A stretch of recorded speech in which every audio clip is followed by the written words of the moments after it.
We're just gonna tell you about our pop-up shop, and in fair trade fashion, I'll just be completely transparent about all of this. Um, so I took over as executive director of Chicago Fair Trade in 2014 in the summer after having, and my experience was I had opened the Greenheart shop, which is out there.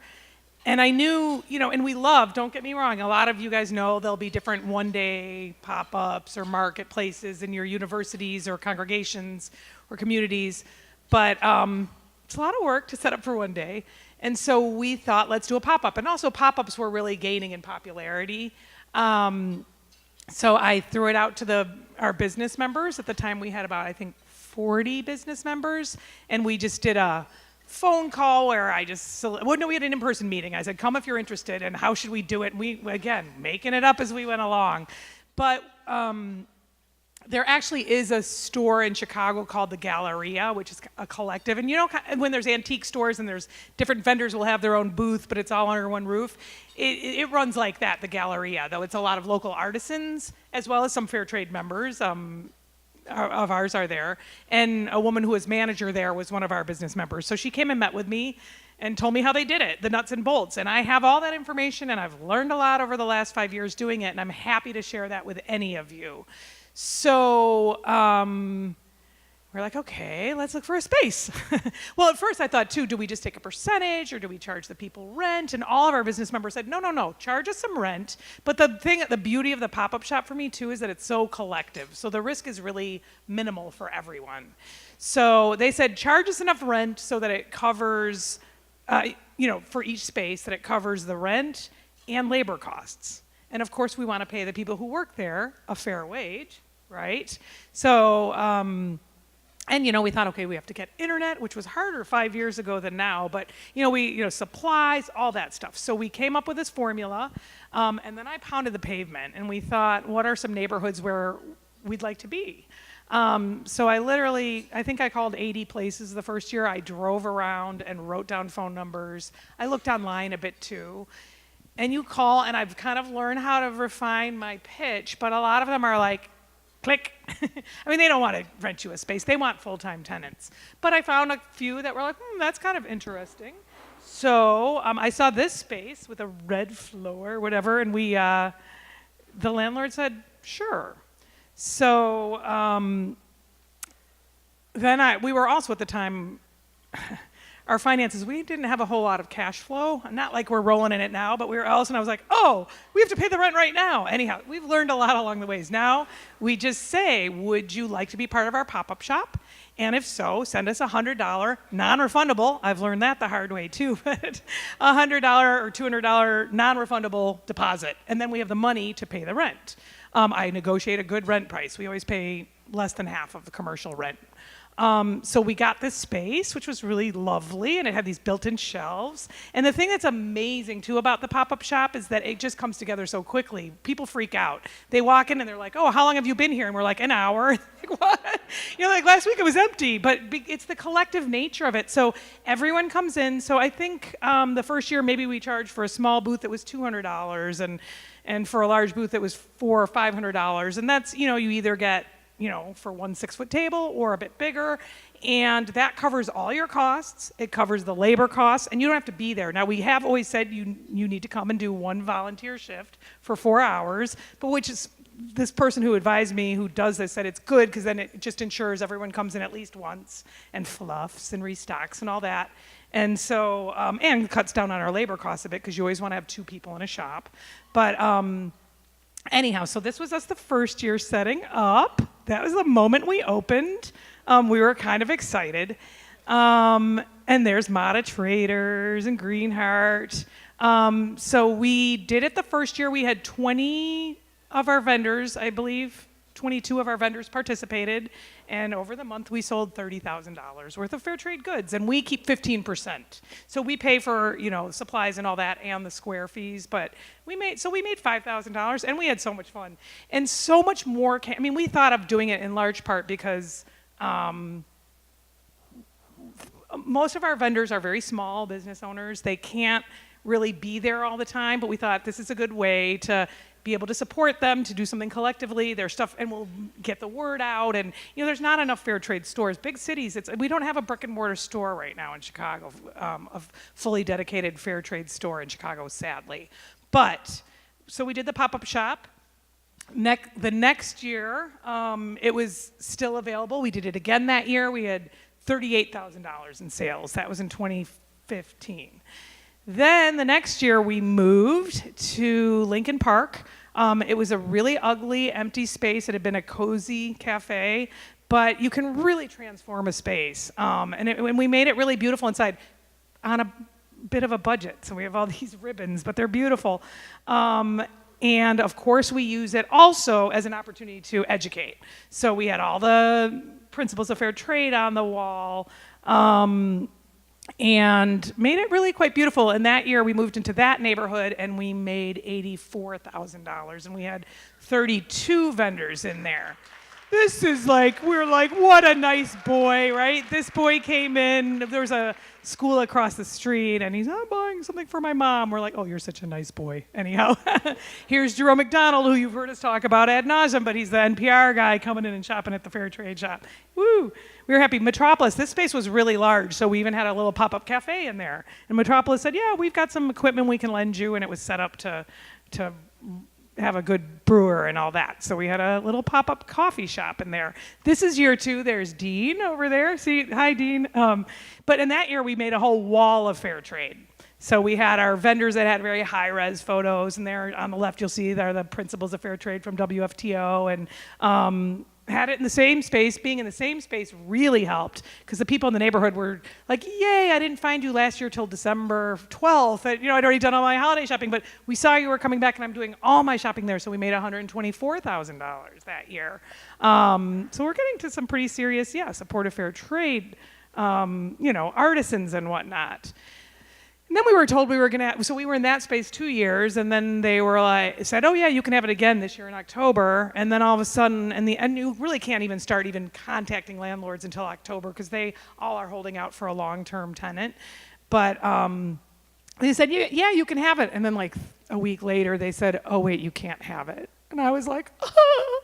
But then my smart colleague, Beth, who actually took the phone call, or I would have just cried and hung up.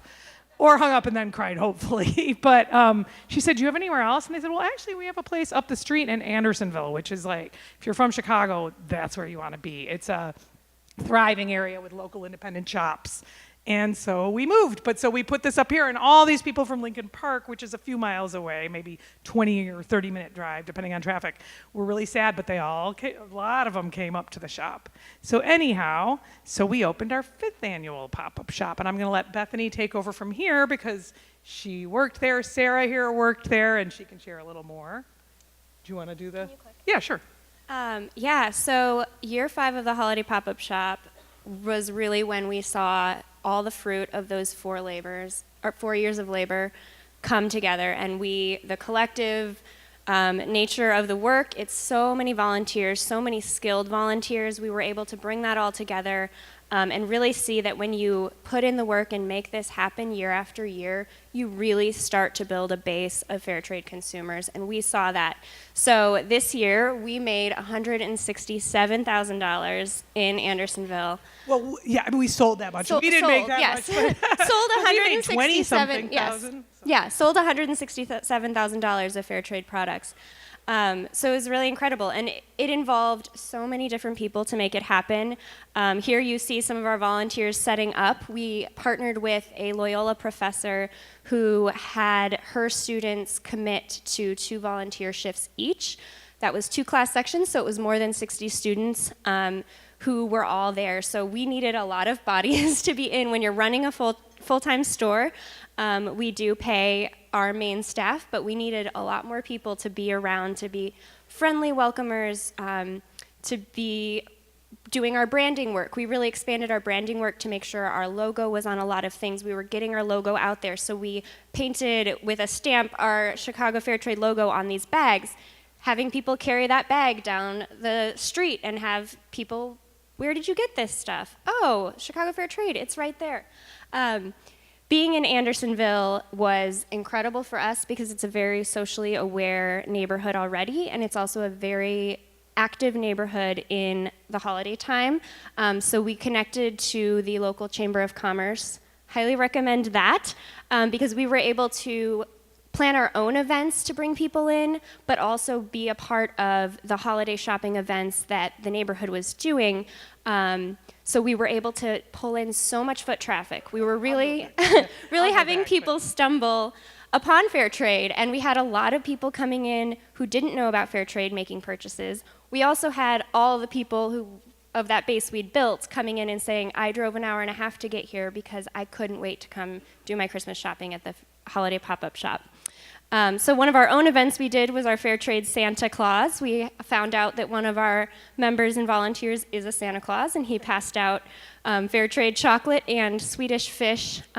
Being in a Swedish neighborhood, that was one of the things that we did.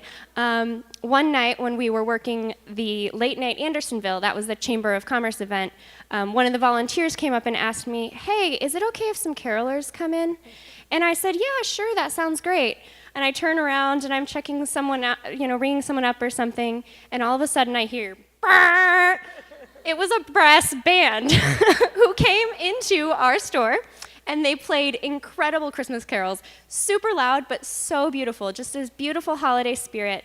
In the meantime, everyone who comes into the store is getting educated by the decor that we use. So we had beautiful pictures of artisans on the wall. We had our the Principles of Fair Trade again. All the volunteers who came in, we had people who had experience in merchandising, so they came in and just transformed the space in just a matter of a few days so that we could be ready for our Fair Friday launch.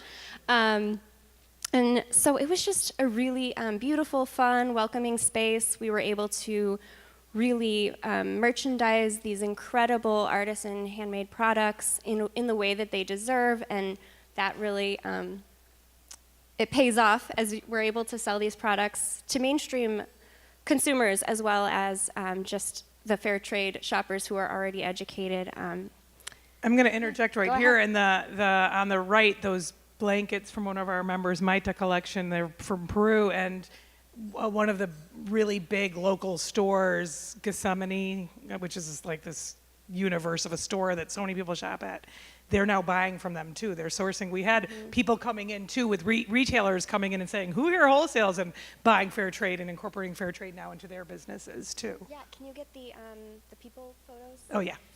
So these two photos I want to talk about.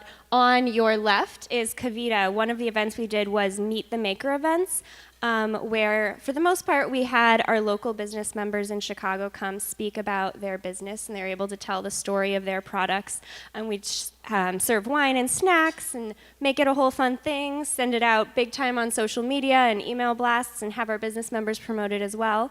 Kavita is actually from New Delhi, India. She works with Work Shelter and manages their factory there. She came in with food for all of the staff and volunteers, fed us dinner before the event, and just it was wonderful to get to know her and to allow shoppers to meet the person who's managing the factory, and then they can buy the hoodies or the stuffed animals that are there in the shop. And then on the right, this was my personal favorite sale. These guys came in, they had their eye on that bag. High ticket item, we had it up on the top shelf with a bright spotlight on it. We want to sell that bag.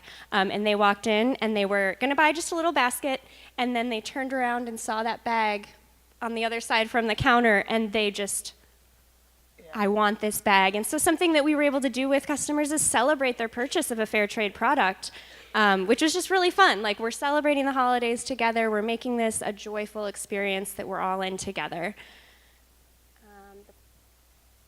And then this is me and two of my close friends. We had a lot of people coming in. Just a really fun, having the photo wall, having people get really excited about their fair trade holiday shopping and celebrating together. Yeah, we love the pop-up shop. These guys, like, on their days off, would just come in and hang out. We love the pop-up shop.